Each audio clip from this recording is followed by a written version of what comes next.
Hello, I'm Mark from My Italian Travels, and today I'm going to show you how to use Google Maps to plan your driving vacation through Italy. What I would normally do if I'm getting ready to make up a map plotting my course to different cities or from one major city to another is I would usually come in here, I would log into my Google Maps account. That way I could save the maps, and anytime I want to add or delete a city or add or delete a site that I want to see, all I have to do is log back into the map, and I don't have to start it all over again from scratch. What I'm going to do today is I'm going to use Florence, Italy as my example. I'm going to type in Florence, and what usually happens is it'll fill it in long before I type the whole word in, and it's going to give me Florence metropolitan area. So if you've been to some of my other videos, you know that once you get here, if you zoomed in, you're going to be able to see a lot of different sightseeing sites because Google Maps will populate it for me. But I'm not here for that today. I'm here to show you how to use Google Maps to plot driving courses. So what I'm going to do is I'm going to zoom out just a little bit, move the map over a little bit, because I know that I want to go see Lucca. I want to drive down here to Pisa and see the Leaning Tower and the Basilica there. But at the same time, I know that there's supposed to be a museum dedicated to Leonardo da Vinci somewhere around here. And I don't really have to go look for it. I don't have to zoom in and look all over the place, because all I have to do is I can come up here and I can go directions and just put in the name of that museum, and it will take me from Florence to wherever that museum is. Now it could be over here, it could be down here, and then if you don't like the route that it's taking because maybe it's going to zigzag around, or you want to go to the museum first but the museum's way over here, you can always decide you don't want to go to the museum first. You can go here and then zigzag around to whatever. So what I'm going to do is I want to get rid of the metro map and just type Florence in again, and I just want Florence, Italy. For whatever reason, it works better this way. I don't know why, but it basically gives me kind of the same map. What I want to do though is I want to zoom back in just a little bit. Now I know that I want to go see the museum, so all I have to do is go to directions, and I've already copied the name of the museum I want to see, so I'm just going to paste it. And what I want to do next, and this is really important, otherwise it puts the museum as the center point, and then it makes you go zigzagging all over the place. And I'll show you what I mean here in a second. You want to go over here and click, and that makes Florence the main section, and it's your starting point. So it gives me two different routes, and here's the museum. So, well, that's really nice because that'll be on my way to Lucca. So what would have happened if I didn't push this on the first one? Well, I'll show you real quick. It won't do it, but I can explain what happens. Well, now I want to go from the museum. I want to go to Lucca.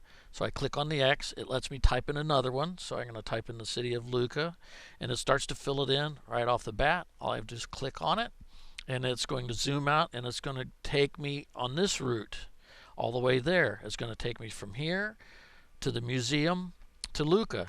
Now, if I hadn't clicked that thing that looked like up and down arrows, it would have started me off all over again from Florence, because it would have had this as the starting point, but it wouldn't have been the starting point for the second leg of the trip. It turns this into the starting point for the second leg of the trip. Now, you don't have to do this on each one. It just has to be done for the first one. So I go to Lucca, and I know I want to go to Pisa. So I just click on the plus sign, and I type in Pisa, and it fills it in. I click on it, and it's going to give me the driving directions to there. And now that I'm here, I want to go back. I want to go back to Florence. Now, you could have put the actual address to your hotel in here as a starting point, and then you're ready to come home. You've looked at all the sites again, so you just come back here again and you type in Florence, and it fills it in. And when you do that, it's going to give you the directions back. It's not going to send you back the way you came. It's going to give you the shortest directions, and it's just going to fill it in for you right there. What I recommend doing after you get to this point is I would save the map, give it a name. That way, anytime you want to go back and look at it or add anything or delete anything, you can. Also, once you do that, you can't really accidentally get rid of something. You have to get rid of it on purpose. And then once you save the map, you can zoom in and look around, look at specific streets in certain areas. If you haven't seen my video on how to plot your sightseeing days, you might want to go look at that video. But because as you zoom in, the map will be populated by sightseeing sites. Google puts them all in here. It will also, as you zoom in more, it's going to give you restaurants in the area. It might not give you all the restaurants in the area. Sometimes you have to go up in the menu bar and say restaurants in, and then type in whatever the name of the city is. But at the same time, as you look, you can see all of these are sites. They could be churches, they could be museums. All you have to do is hover over them and it's showing you what they are. If you click on it, it'll give you a little bit more information. But that's not what I'm doing with this video right now. So if you want to learn more about that, you could go see one of my other videos. But right now I'm going to zoom out and I'm going to show you a couple of things that you can do on here that's really neat. One of the other neat features about Google Maps is it shows you things that you weren't really thinking about, and you can use it like that. What I'm going to do is I'm going to get rid of all this. I'll just go up here and click, and it's going to get rid of everything. And a lot of people like to go to the little town called Siena, right down here. And it's a short drive. It's maybe a half hour, something like that.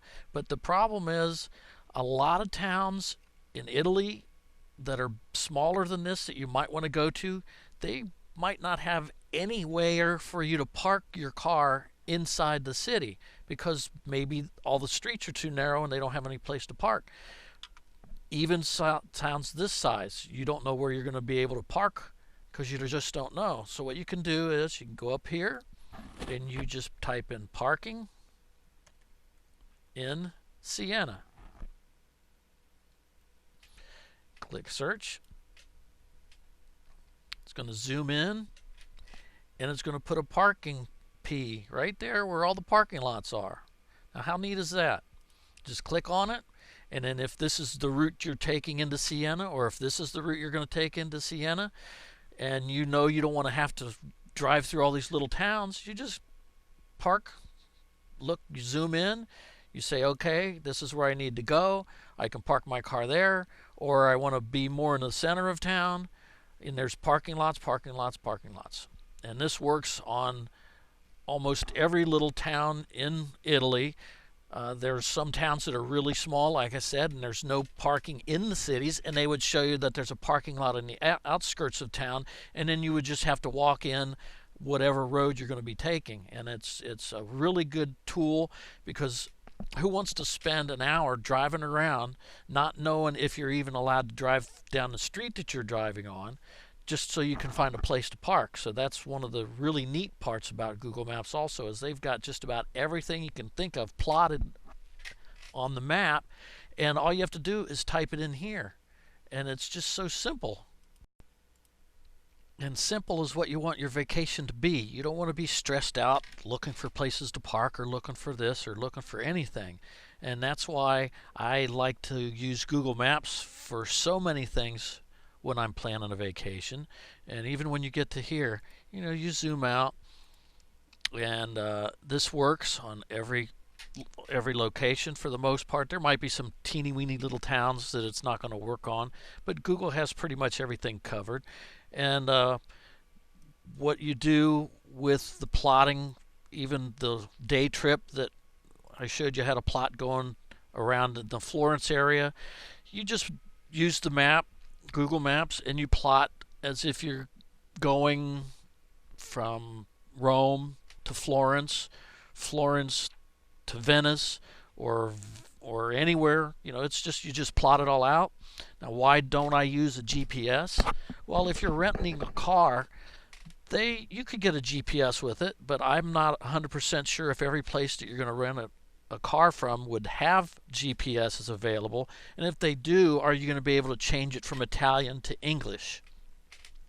It's not a bad idea to use both. You can still use both if they're both available, but with making your maps up ahead of time on Google Maps, you already have everything correct. You already have everything set up the way you want it. You've got the things you want to see on it. You don't have to worry about getting stressed out trying to type into a GPS the correct spelling of the town you want to go to or anything like that. So hopefully this helps even more on your vacation and your vacation planning. Anytime you want more information like this and other things, you can go to my website, My Italian Travels, and I also have more videos, as you would know if you're looking at this one, to learn from. And I just try to make things as easy as possible so you can have the best stress-free vacation you can have. Have a good day.